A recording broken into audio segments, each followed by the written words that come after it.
The Shadow Makers. No one remembered when the Kreldath first appeared in the galaxy.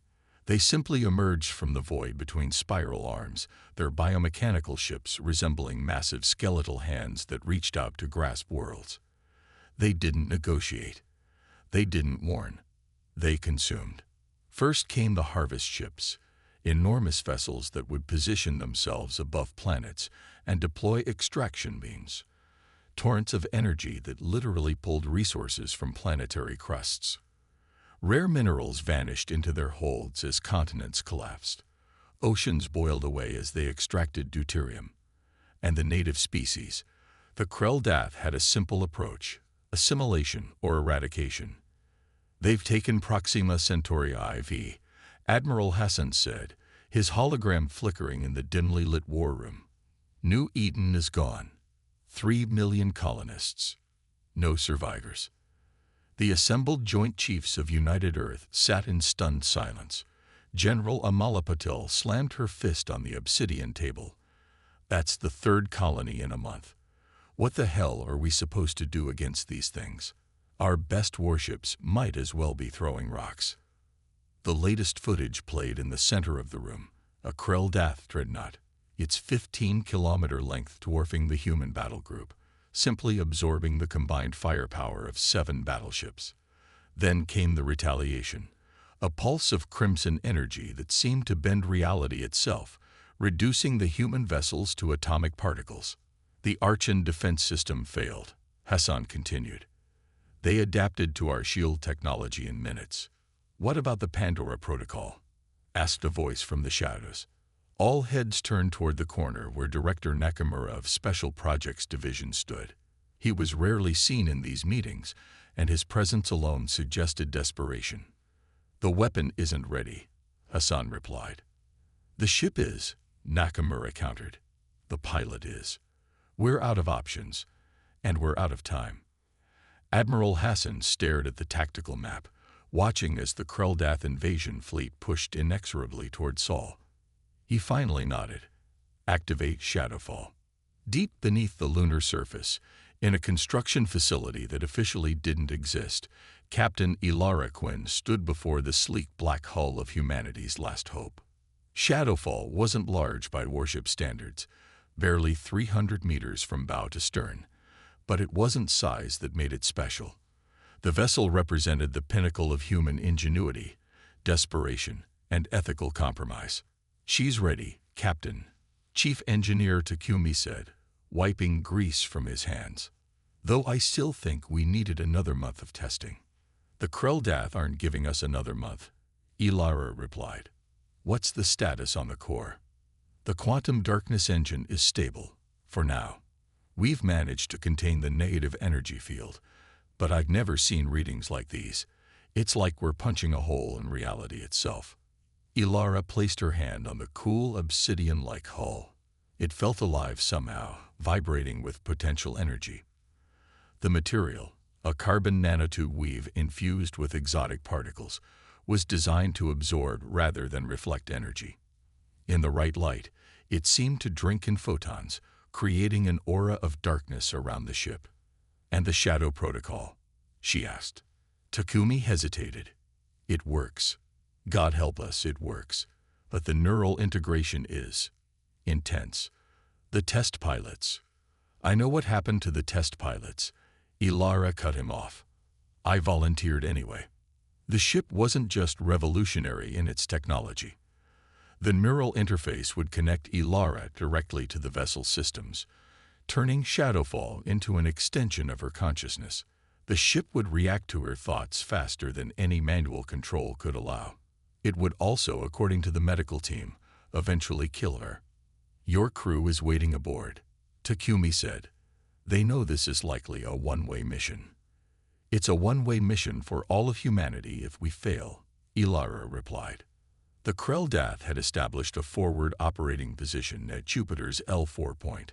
3 of their hunter-killer ships orbited a central command vessel, their skeletal structures occasionally pulsing with crimson energy as they processed captured resources and prepared for the push toward Earth.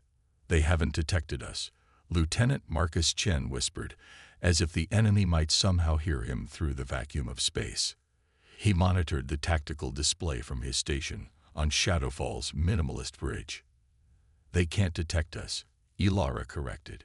She sat in the command chair, dozens of neural filaments connected to the base of her skull. Her eyes were closed, but she could see everything.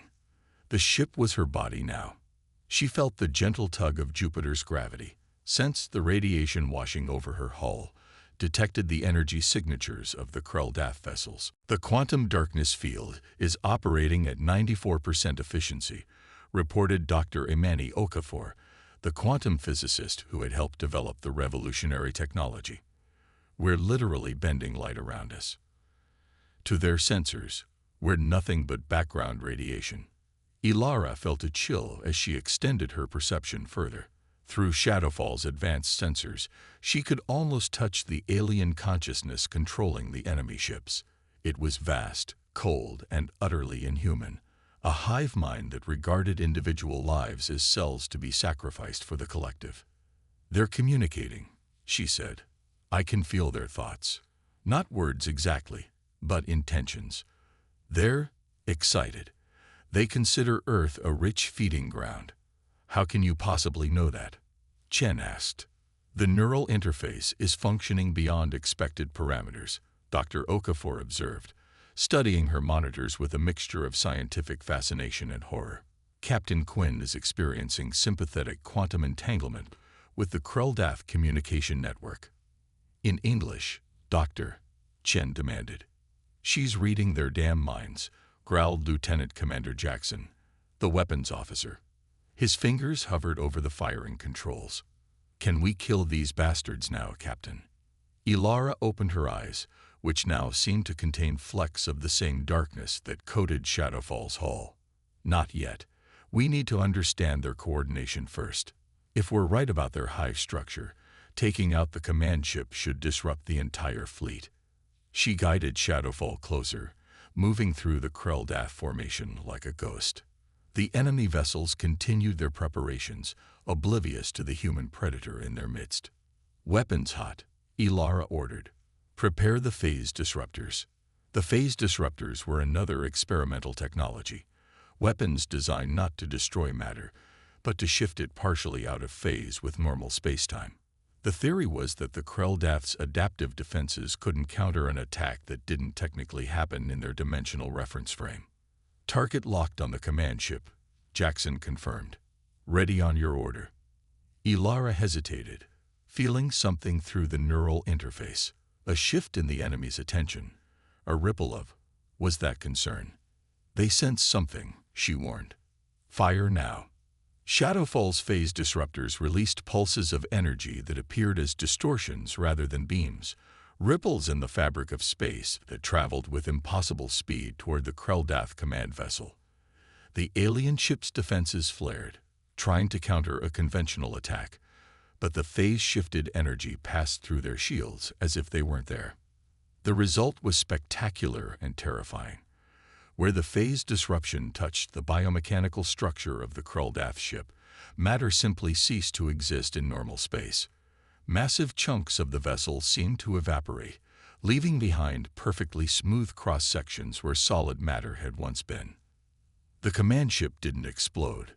It unraveled, segments of its structure collapsing as internal systems failed catastrophically. The effect spread outward like a disease, consuming the vessel from within. But the Krell-Dath weren't defenseless for long.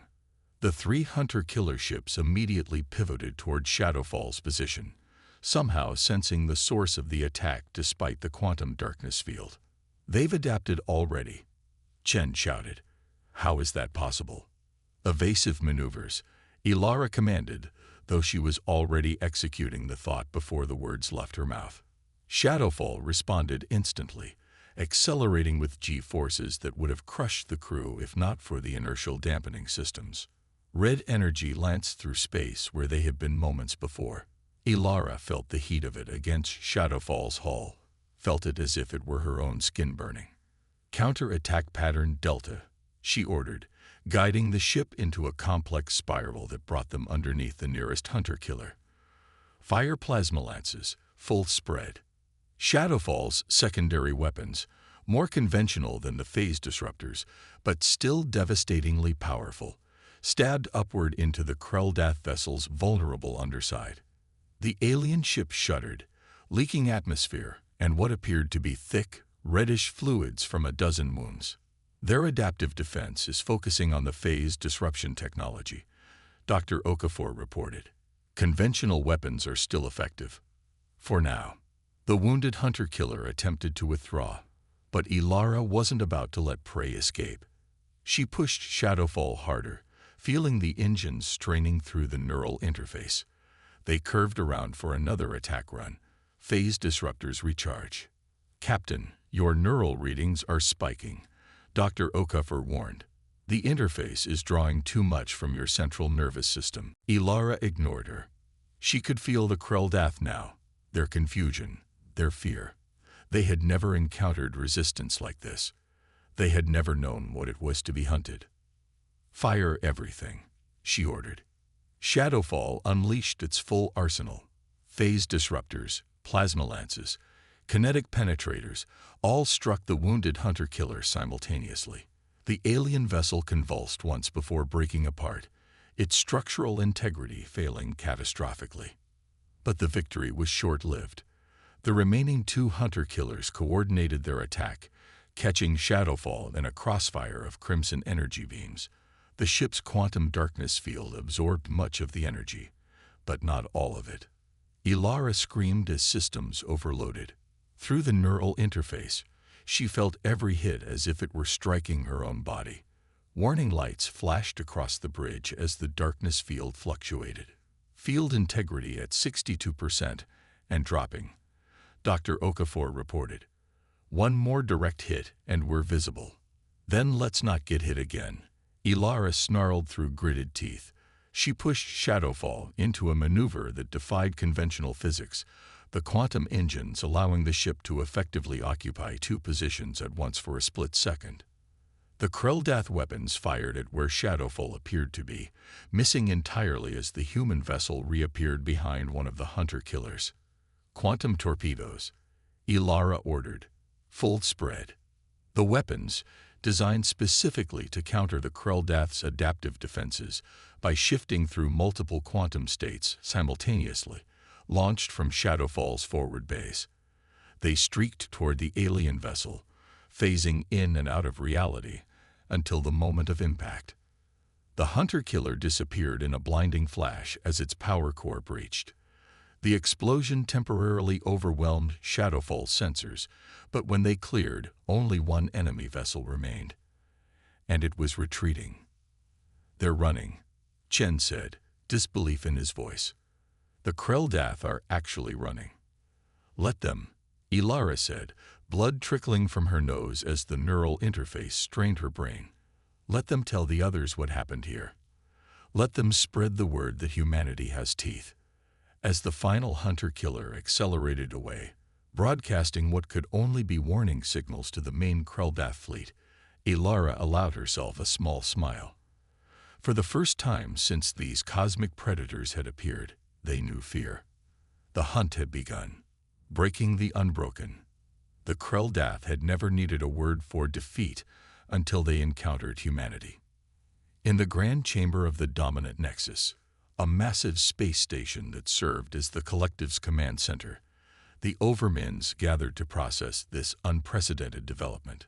Their towering forms, part organic, part mechanical, pulsed with agitation as they shared neural data from the Jupiter encounter. The Nexus Prime, oldest of the Overminds, extended a limb toward the holographic representation of Shadowfall. "This vessel defies our understanding." It communicated through thought waves that rippled across the chamber. It bent light itself. It touched our minds. It used weapons that exist in multiple states simultaneously. Humans were categorized as primitive, responded the war overmind. Its voice, a harsh mechanical rasp. This assessment was incorrect. All species adapt when threatened, the Nexus Prime observed. But humans, they don't just adapt. They transform. They weaponize their own weaknesses. They must be eradicated, the war overmind declared. Not harvested, not assimilated. Complete extinction is the only acceptable outcome. The gathering pulsed in agreement. For the first time in their collective memory, the Krell-Dath prepared not just to conquer, but to exterminate. Shadowfall limped back to the lunar facility, its hull bearing the scars of battle. As repair drones swarmed over the damaged sections, Admiral Hassan and Director Nakamura met Captain Quinn in the medical bay. "You did the impossible," Hassan said, watching as doctors attended to Ilara. She lay on a medical bed, neural filaments still protruding from her skull as technicians worked to safely disconnect her from the ship's systems. "You made the Krell-Dath bleed." "It won't be enough," Ilara replied, her voice hoarse. "They'll adapt. They'll come back stronger." "That's why we're accelerating the program," Nakamura interjected. "We're prepping 3 more quantum darkness engines. The neural interface technology is being refined based on your experience." Ilara's laugh was bitter. "My experience? You mean the fact that I can still feel the ship's pain? That I dream in quantum states now? That I sensed the Krell-Dath consciousness, and it sensed me back?" The medical officer, Dr. Reyes, moved to Hassan's side and spoke quietly. "Captain Quinn's neural architecture is changing. The interface has altered her brain chemistry. We don't fully understand the implications, but she's becoming something different." "I can hear you," Ilara said sharply. "And I can still fight. The Krell-Dath are coming, and they're coming for blood this time. Not resources, not new territory. They want us gone." "How could you possibly know that?" Hassan asked. Ilara touched her temple. "I can feel them, even now. A distant hum, like angry wasps. They're gathering a fleet unlike anything they've deployed before. We have maybe 2 weeks before they arrive." Hassan and Nakamura exchanged concerned glances. 2 weeks isn't enough time to build more ships like Shadowfall," Hassan said. "Then we make do with what we have," Ilara replied.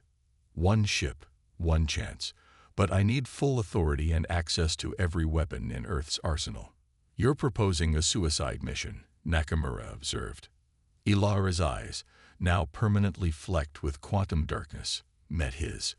"I'm proposing the only mission that matters."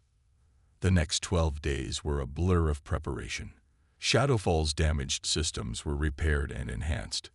The quantum darkness engine was pushed beyond its original specifications, its containment systems reinforced with new alloys developed specifically for this purpose. The weapons systems received an overhaul as well. In addition to the phase disruptors and quantum torpedoes, Shadowfall was equipped with a new device that the scientists at Special Projects Division called simply the Void Seed. "It's theoretical," Dr. Okafor explained as the spherical device was installed in Shadowfall's core. "Based on what we've learned about the quantum darkness field, this device creates a self-sustaining implosion of spacetime. Once activated, it creates a localized region where the laws of physics essentially collapse." "And what happens to anything caught inside this region?" Ilara asked, though she already suspected the answer.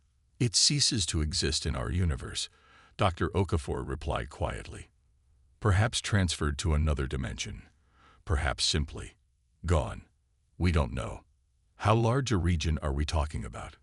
"The calculations suggest a radius of approximately 100 kilometers. But Captain, this is a one-way activation. Once deployed, the effect is irreversible. The ship, everyone on it." Ilara nodded. "I understand." "There is one more thing," Dr. Okafor added. "Based on our analysis of the Krell-Dath communication patterns you detected through the neural interface, we believe their consciousness operates on a quantum-entangled network. If the Void Seed were activated in the presence of their command structure, the effect might propagate through their entire hive mind," Ilara finished, "severing their connection across the galaxy." "Potentially," Dr. Okafor confirmed, "but this is all theoretical. No one has ever weaponized quantum mechanics on this scale before." As the final preparations were made, Ilara stood before her crew in Shadowfall's briefing room. Only 15 people, the minimal crew needed to operate the vessel's essential systems. "This mission is voluntary," she said. "You've all seen the projections. We will not be returning from this deployment. I won't order anyone to come with me." Lieutenant Commander Jackson stood first. "With respect, Captain, we've all made our peace. Earth doesn't stand a chance without Shadowfall, and Shadowfall doesn't stand a chance without you at the helm." One by one, the others nodded their agreement. No one spoke of family left behind, of lives cut short. They had all witnessed what the Kreldath were capable of. This was bigger than any individual life. "Then we launch in 6 hours," Ilara said. "The Kreldath fleet will arrive at Saturn's orbit by then. That's where we make our stand." The Kreldath armada filled the void near Saturn's rings, a vast assemblage of biomechanical horror. Nearly 200 vessels of various configurations, all centered around a massive command ship that dwarfed even their largest previous dreadnoughts. The structure resembled a massive skeletal hand, fingers splayed as if reaching to crush the planets themselves. "My God," Chen whispered as Shadowfall's sensors provided the first glimpse of what they faced. "There must be more of them here than in all their previous invasions combined." "They're taking us seriously now," Ilara said, her voice eerily calm as the neural filaments connected her to the ship. "They've committed their full strength." "Quantum darkness field at maximum," Dr. Okafor reported. "We're completely invisible to conventional detection." But Ilara knew better. As she extended her consciousness through the ship's sensors, she could feel the Kreldath searching, probing. They couldn't see Shadowfall, but they sensed its presence, like prey animals alert to a predator's scent. "They know we're here," she said. "They've adapted countermeasures to detect quantum disturbances." "That's impossible," Dr. Okafor protested. "The field technology is too new, too experimental." "They learn fast," Ilara cut her off. "And so must we." She closed her eyes, focusing on the neural interface. Through it, she could perceive the Kreldath fleet not just as ships, but as nodes in a vast network. Energy flowed between them in patterns that suggested communication, coordination, and vulnerability. "There," she pointed to a specific region near the massive command vessel. "That's the nexus point of their communication network. If we strike there, we can disrupt their entire command structure. That's the most heavily defended position in their formation." Jackson objected. "We'll never get close enough to deploy the Void Seed."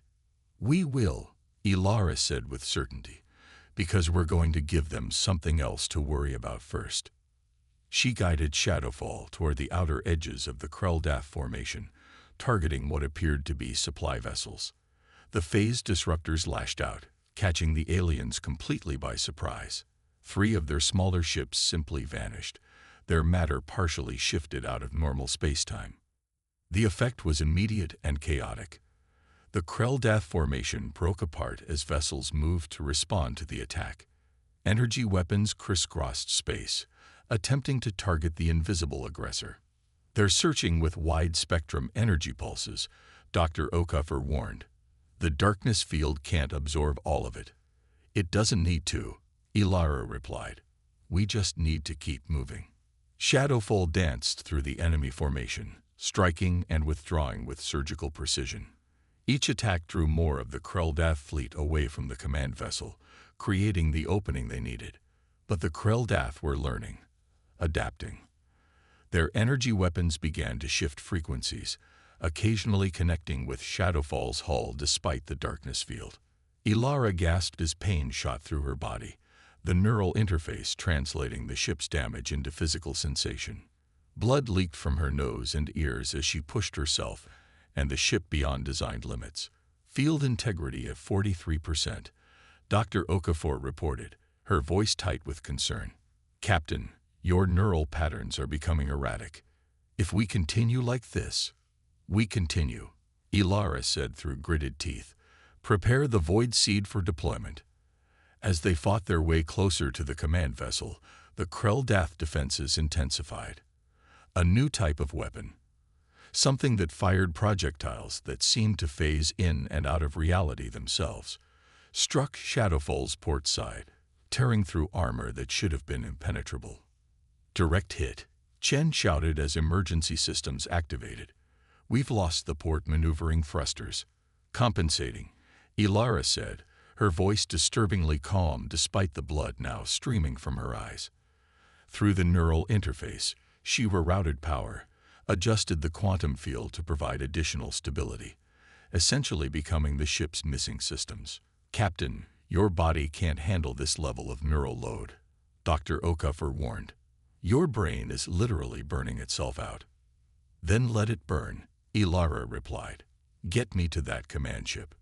Shadowfall accelerated, pushing through the Krell-Dath defenses with the desperation of a final charge. The quantum darkness field flickered and failed as all power was diverted to engines and weapons. They were visible now, a small black dart against the vastness of space, surrounded by enemies. But they were too close to be stopped. As the massive command vessel loomed before them, Ilara could feel the alien consciousness reaching out, touching her mind through the neural interface. Confusion, rage, and for the first time in the collective's existence, fear. They know, she whispered. They know what we're bringing them. The command ship's defenses activated, enveloping it in layers of energy fields that would vaporize Shadowfall on contact. There would be no ramming attack, no direct delivery of the Void Seed. We can't get through those defenses, Jackson said, despair in his voice. No, Ilara agreed, but we don't have to. She closed her eyes, reaching deep into the neural interface, pushing beyond its design parameters. The darkness that had infected her eyes spread across her skin in web-like patterns as she connected not just with the ship, but with the quantum darkness field itself. What are you doing? Dr. Okafor asked, horror in her voice as she watched the monitors. Becoming the weapon, Ilara replied, her voice now layered with harmonics that shouldn't have been possible from a human throat. The Krell-Dath aren't the only ones who can adapt. Through sheer will and the mutations the neural interface had caused in her brain, Ilara extended her consciousness beyond the ship, reaching toward the command vessel. She could feel the Krell-Dath hive mind now, their thoughts exposed to her as hers were to them. And she brought the darkness with her. The Void Seed activated, not physically deployed but somehow triggered through Ilara's connection to the quantum field. The effect was instantaneous and horrifying. A sphere of absolute nothingness expanded from Shadowfall, engulfing the ship and everything around it. But it didn't stop there. Following the quantum entanglement pathways of the Krell-Dath hive mind, the void propagated through their neural network, spreading from ship to ship across the entire fleet. From the perspective of the human monitoring stations back at Saturn's orbit, it appeared as if reality itself was being erased. The Krell-Dath vessels didn't explode or break apart. They simply ceased to exist, replaced by perfect spheres of absolute nothingness that themselves winked out moments later. Within minutes, the entire armada was gone. In the aftermath, scientists would debate what exactly had happened near Saturn that day. The instruments recorded data that defied conventional physics. Some theorized that Captain Quinn had somehow merged with the quantum field itself, becoming a conduit for forces beyond human comprehension. Others suggested that the Void Seed had created a cascading effect through the Krell-Dath neural network, essentially erasing their connected consciousness from existence. All that was certain was that the Krell-Dath threat had been eliminated, not just the fleet that had come to destroy Earth, but apparently all Krell-Dath everywhere.